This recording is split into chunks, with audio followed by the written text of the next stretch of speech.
Hello, hello à tous, hello à toutes, ici Judith. Donc pour me présenter rapidement, pour ceux qui ne me connaissent pas, moi j'accompagne sur le chemin pranique, je propose des processus, pas pour l'été, je pense que ça va reprendre en septembre, voire en octobre.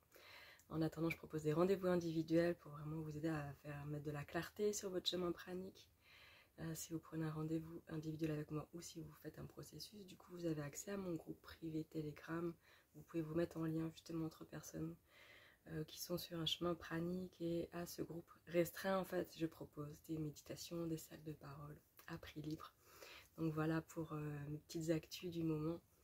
Et j'avais à cœur voilà, de continuer à vous raconter la suite de mon expérience, de ce que j'appelle, faut bien le nommer, voilà, d'une manière ou d'une autre. Pour moi c'est mon deuxième éveil pranique en fait, qui a été spontané il y a de ça environ 3 semaines. Donc je vous racontais comment vraiment, en ayant baissé mon stress, en ayant été au festival Pranique, le premier festival en France, comment voilà, ça m'avait amené vraiment de moi-même en fait, sans que moi j'ai à œuvrer là-dessus, à ressentir vraiment l'énergie pranique venir s'installer en moi, à baisser drastiquement mes calories. Donc j'en étais descendue à 500, j'ai même passé une journée vraiment, j'avais discuté avec mon estomac, il s'était refermé et c'était vraiment de la douceur pour moi. Et j'ai eu des peurs mentales qui sont arrivées par-dessus, des questionnements. Étant maman solo, moi il faut quand même que je gère, voilà, pouvoir emmener mon fils à l'école. Il a 4 ans et demi, ouais, il est quand même assez petit. Du coup j'ai eu des peurs qui sont revenues par-dessus, parce que j'ai eu tellement de soucis de santé et de faiblesse dans mon corps, dans ma vie. J'ai pas restauré une énorme confiance, même si souvent elle est là, mais voilà, par moments ça revient. Donc le soir, j'ai pris un bain, j'étais vraiment, je me coucoune, mon fils était au lit, puis j'étais vraiment, j'écoute qu'est-ce qui est bon pour moi, de rester vraiment comme ça, à sec. Je sentais que j'avais vraiment l'énergie présente en moi, que mon estomac était fermé, il était cool, mais j'avais vraiment des peurs. Des peurs de ne pas assurer le lendemain matin pour emmener mes fils à l'école, de faire un malaise, des choses comme ça, d'aller trop loin. J'étais très frustrée, je me disais, mais si j'avais pas mon fils, en fait, maintenant, et en fait, je me sens maintenant, aujourd'hui, depuis, capable de faire un processus à l'eau, voire à sec, mais accompagnée, en fait, pas toute seule chez moi, vraiment accompagnée avec d'autres personnes, et puis quelqu'un, voilà, qui prendrait soin de moi, qui tiendrait l'espace. Quelque chose qui était vraiment impensable pour moi avant. Donc j'étais en train de me dire ça, mais voilà, c'est pas sécure de faire ça toute seule chez moi avec mon fils. Mais j'étais pas très au clair, et en même temps j'étais, mais ça se trouve je vais passer à côté de quelque chose, ça se trouve tout va être merveilleux, je vais garder cet état vraiment de présence de l'énergie à l'intérieur de moi, sans avoir faim. Et puis du coup je me suis dit, mais en fait je vais me peser, ça va être vraiment la réalité de mon corps aujourd'hui, maintenant, qui va réussir à m'aiguiller, est-ce que je reprends à boire ou pas. Et du coup je me suis pesée, j'avais perdu quelques centaines de grammes. Et en fait il y a eu comme un soulagement de dire non, ok, je vais reboire en fait, parce que en fait j'étais repartie à peut-être y aller un peu trop en force. Du coup j'ai rebu un petit lait chaud avec du miel, et ça m'a fait vraiment du bien. Donc dans ma journée j'ai eu quelque chose comme même pas 100 calories en fait. Et puis le lendemain matin, du coup avant de reboire, j'ai checké avec mon estomac, je fais ok, est-ce que t'es ok, bah là je vais te réouvrir. Du coup la soirée a été vraiment vraiment chouette et coucounante pour moi. Le lendemain matin, j'étais en forme, j'étais bien. J'ai eu besoin d'un peu de miel dans ma tisane, mais d'habitude j'avais besoin, voilà, de mon lait de riz avec du sirop d'agave avant d'amener mon fils à l'école. Là j'en ai plus besoin, voilà, je peux même parler au présent, donc plus besoin. Et me sentant un peu paumée dans ce nouveau paradigme, j'ai vraiment eu envie d'avoir un regard extérieur, parce que j'ai beau savoir quoi faire et comment accompagner, quand il s'agit de nous-mêmes, c'est vraiment pas évident en fait. Du coup j'ai pris une séance de lecture d'aura avec Raphaëlla, qui est la compagne de Nicolas Pilart, qui fait ça en visio. Et elle accompagne aussi dans les processus praniques, donc voilà, il y avait son regard en même temps qui m'intéressait. Et voilà, ce qu'elle voyait, que c'était, voilà, j'avais des des belles couleurs, au niveau de mon aura, que c'était bien, qu'il fallait vraiment que je m'appuie sur l'énergie de la nature pour ma part. Que j'étais dans un processus de vie initiatique, que j'avais vraiment besoin de repos, encore besoin de me reposer. Et quand je lui parlais, voilà, que mon estomac, maintenant que je l'avais rouvert, du coup j'avais après tout le temps faim, et que je savais pas s'il fallait que je reparte à plus de 1000 calories, que je reste sur mes 500, vu que je voyais qu'à 500 en fait je pouvais tenir, mais que j'avais quand même faim. Elle m'a dit, suis ton corps, chouchoute-le, puis quand tu lui apportes voilà, de la boisson calorique, tu le rassures, en même temps tu lui dis que tu prends soin de lui, etc. Donc c'est ce que j'ai fait, ça m'a fait vraiment du bien de prendre soin de cette part qui avait peur.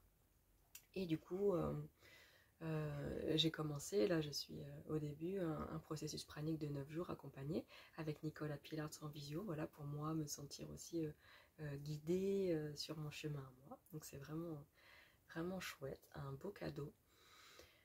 Ce qu'il en ressort pour ma part, c'est vraiment ma peur mentale en fait. C'est vraiment, il y a comme une mémoire qui est vraiment enregistrée très profond, et je mesure à quel point elle est enregistrée profond dans mon disque dur que j'ai besoin de calories, j'ai besoin de sucre, sinon mon corps va faiblir. Voilà, parce que voilà, depuis mes 14 ans, je faisais de l'hypoglycémie, et là je fais pas d'hypoglycémie, j'ai faim, mais c'est vrai que je fais plus d'hypoglycémie. Donc hurrah, mais j'ai tout le temps faim. Et Nicolas Pilards, lui, il m'a dit, mais tu sais qu'une personne sur 3 a des vers intestinaux, que voilà, tu parles souvent de crampes au ventre, voilà, que je peux encore avoir de temps en temps, et d'avoir faim, même si t'as pas les autres symptômes, ça se trouve, c'est ça. Et là, ça m'a vraiment parlé, en fait. Moi qui ai un parcours en naturopathie et puis en alimentation végétale, c'est marrant parce que jamais j'ai trop exploré ce problème-là, et on m'a jamais dit, toi, Judith, avec tes crampes et puis ton besoin toujours de manger, ça pourrait être quelque chose. Donc j'ai commencé voilà, un protocole avec les huiles essentielles, donc les huiles essentielles avec lesquelles je travaille, doTERRA. Il y a aussi des compléments alimentaires que je me suis commandé pour voilà, nettoyer mes intestins de tout parasite qu'il pourrait y avoir, et ça me semble vraiment très juste, cette faim qui est tout le temps présente. Donc voilà, ça peut être aussi une option pour vous, donc c'est pour ça que je vous la transmets. Et pour revenir vraiment sur cette mémoire qui est vraiment imprimée à l'intérieur de mes cellules, c'est super intéressant de voir comment à chaque étape de ce processus, je vois à quel point cette mémoire est présente. Et là, c'est vraiment venu à ma conscience que c'était juste une mémoire, en fait, que c'était devenu ma réalité parce que c'était une mémoire, mais que c'était juste une croyance, en fait, que je m'imposais à mon corps, mais que ce n'était pas la réalité. Que la réalité, en fait, voilà, ma conscience est complètement capable, en fait, je suis juste capable de vivre de lumière, en fait, d'énergie, et d'être mon propre moteur. Ça, je l'ai vraiment senti. Et vraiment dans ma chair, dans mon corps physique, j'ai senti comment je pouvais être mon propre moteur. Et maintenant, je vois vraiment le combat entre cette croyance de mon besoin de calories et cette nouvelle vérité de vraiment pouvoir m'autosuffire.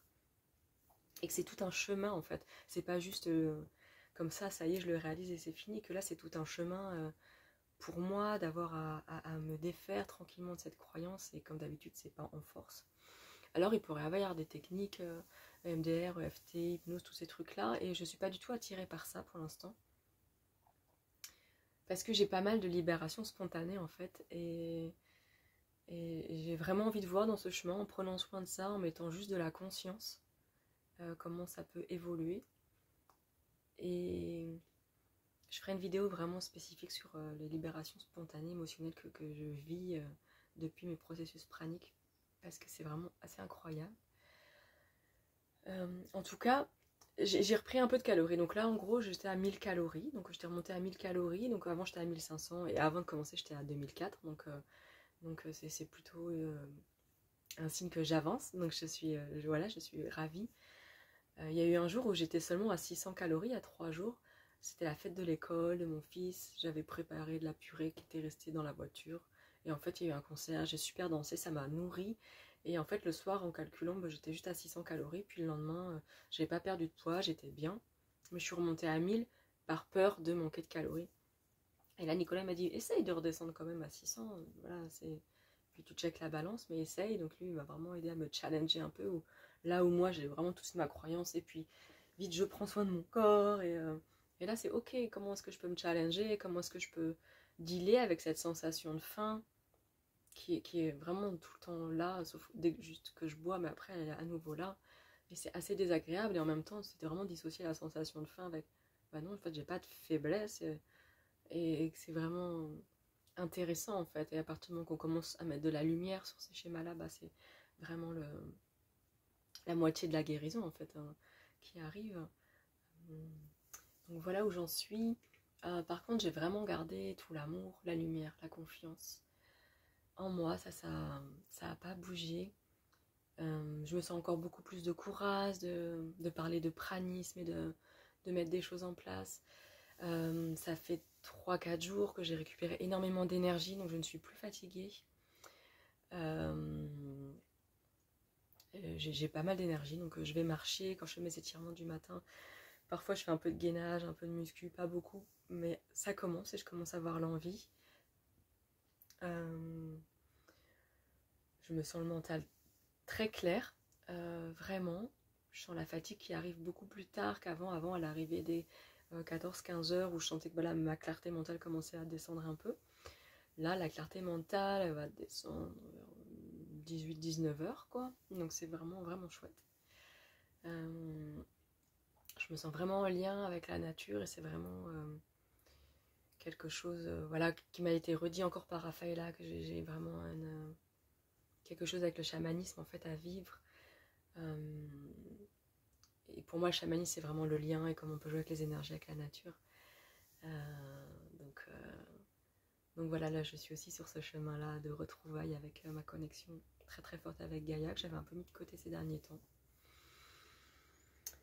Voilà, je me prépare à faire un road trip pour aller jusqu'à Kokore, donc c'est en Italie pour le festival pranique international qui a lieu du 1er au 12 août, où je suis du coup à nouveau invitée à faire une conférence. Donc le 2 août, je fais une conférence qui sera du coup traduite voilà, en plein de langues. Donc ouais, je suis vraiment ravie et super, je suis super fière de mon humaine voilà, d'avoir voilà, osé m'exposer, parler de ma vérité pranique et puis que voilà, que la communauté pranique voilà, me demande de continuer, c'est super bon pour moi, super validant, ouais, super bon, super joyeux. Je me prépare du coup à faire un road trip, à dormir dans ma voiture, parce que c'est à 13 heures de chez moi, donc ça j'ai pas envie de le faire en une journée, c'est sûr que je serais incapable de toute façon. C'est quelque chose que voilà, jamais j'aurais osé faire. Je sais pas si j'en ai parlé dans mon ancienne vidéo, mais par exemple, j'avais toujours la peur de marcher pieds nus, alors que j'adorais ça, et là voilà, je continue vraiment à marcher pieds nus sans peur, c'est vraiment incroyable pour moi. J'ai eu à nouveau des soucis dans ma tiny avec l'eau chaude, l'eau froide, enfin c'est quelque chose que j'ai beaucoup eu et ça me faisait monter en stress, un truc de dingue. Et là c'était juste pour un changement de bouteille, mais du coup le chauffe-eau de bouteille de gaz, mais le chauffe-eau voilà, se réenclenchait pas et ça a mis peut-être 5 bonnes minutes avant qu'on fasse des manifs, qu'on essaye. Et en fait j'ai pas stressé. Donc c'est super chouette aussi de se rendre compte comment la vie elle nous ramène des épreuves, pas parce qu'on n'a pas bien travaillé dessus, mais c'est juste en fait on a besoin de le revivre d'une manière différente et de conscientiser qu'on le vit d'une manière différente en fait et qu'on a évolué, que ça valide en fait. Ça valide notre évolution. Moi c'est comme ça que je le vois. Et du coup c'était un beau cadeau ce matin de galérer à remettre l'eau chaude et de voir que j'avais pas de stress là-dessus, que j'avais une confiance et que ça m'amusait. Même s'il y avait un côté de moi qui était un peu irrité, je me dis oh non j'ai pas envie de rester sans eau chaude. Donc voilà, je me vois vraiment vraiment avancer. Les énergies sont très très puissantes en ce moment. Il y a beaucoup d'éveil pranique, d'initiation, de choses difficiles hein, pour les gens autour de moi. Puis j'en entends parler. Enfin vraiment, c'est normal si vous vous sentez brassé, si c'est dur. On est vraiment le plus possible appelé à être dans notre vérité. Notre vérité, c'est qu'on est vraiment un être de lumière à la base. Et on est juste incarné dans un corps physique et on est venu vraiment amener une réalité et vraiment passer de la boue à la lumière. C'est vraiment le chemin de notre humain en fait, et de notre âme. C'est ça qu'on a voulu, c'est ça qu'on vient faire dans le monde en fait, amener la lumière, sortir de la boue à la lumière et la vie nous amène là, c'est bon quoi. On arrête de tergiverser, on y va quoi. On est vraiment, on s'aligne, on se contacte à notre lumière, on fait confiance, on avance. On se recentre, on est dans l'amour, on agit, on est dans l'amour quoi. on n'a pas le choix. Et pour moi, vraiment, pour finir sur cette dernière initiation par rapport à mon dernier réveil pranique, là, où tout d'un coup, je me suis vue que j'avais besoin quand même de calories, que mon estomac avait faim, et qu'il y a eu un moment de mince, moi je croyais que ça allait être installé, et puis j'ai eu peur de retourner en arrière. Enfin, il y a vraiment eu un moment de peur, et ça, c'est normal, en fait. Et c'est vraiment été, voilà, l'amour de moi-même, en fait. L'amour de moi, ça passe vraiment par accueillir et accepter où j'en suis. Et c'était, ok, bah mon corps, il a besoin de ça. Ok. Ok. Mon mental, il a besoin de ça. Ok. J'ai une autre partie de mon mental qui a envie de ça, et une autre partie de mon mental qui a des peurs, des croyances, qui en est là. Et ok. Et c'est vraiment pour moi l'humilité, poser un genou à terre. Et il y a quelques semaines, j'avais vraiment mal au genou. Et pour moi, c'est vraiment parce que je dois poser un genou à terre, je dois me soumettre, quoi. Je dois voilà, plier les genoux, d'accepter. Accepter et pas le faire avec la résignation et l'amertume, mais le faire ok, et avec douceur. Et à partir du moment où j'arrive à accepter ça, en fait, et avoir vraiment l'autocompassion. Pour moi, c'est l'autocompassion aussi, c'est vraiment la clé. Je me dis, bah oui, c'est dur, j'ai envie d'aller plus loin, et puis j'ai encore un petit retour en arrière, mais en fait, je vais pas si loin qu'avant, donc c'est quand même une avancée. Et après, tout passe, et puis finalement, je me dis, je vois juste qu'en fait, j'ai avancé, et en fait, que c'est tout joyeux, c'est tout positif, c'est génial, et que ce que j'ai pu contacter, d'avoir vraiment, de ressentir à quel point l'énergie pranique était vraiment en moi, et que tout est en moi, c'est inestimable, c'est inestimable. Voilà. Et pour finir, j'ai envie de vous partager un lien que je mettrai sous la vidéo de Mind Over Matter. C'est un mix en fait de plein d'interviews de gens praniques, voilà, à haut degré, et puis qui sont... Ça a été très aidant pour moi, très aidant. C'est une Allemande qui fait ça et qui a une énergie magnifique. Et que je me nourris de ça en fait, de ces vidéos. Ça m'a vraiment aidé à faire des shifts au niveau de mes croyances. Voilà, alors bah, je me réjouis de vous retrouver. Je vois qu'il y a, voilà, il y a des gens qui prennent des rendez-vous avec moi en individuel, et c'est tellement nourrissant et bon pour moi, voilà, de mettre la lumière sur ce que vous êtes en train de vivre, de vous proposer des outils, de rassurer, puis surtout de recadrer quand des fois ça part dans tous les sens. Et pour moi, c'est cadeau. Et je suis en train de préparer un e-book, voilà, spécialement sur quoi boire, voilà, offrir, voilà, à toutes les personnes aussi qui viennent voilà, en rendez-vous individuel avec moi, ou faire un processus. Et c'est super joyeux tout ça. Voilà, je vous dis à bientôt, je vous embrasse.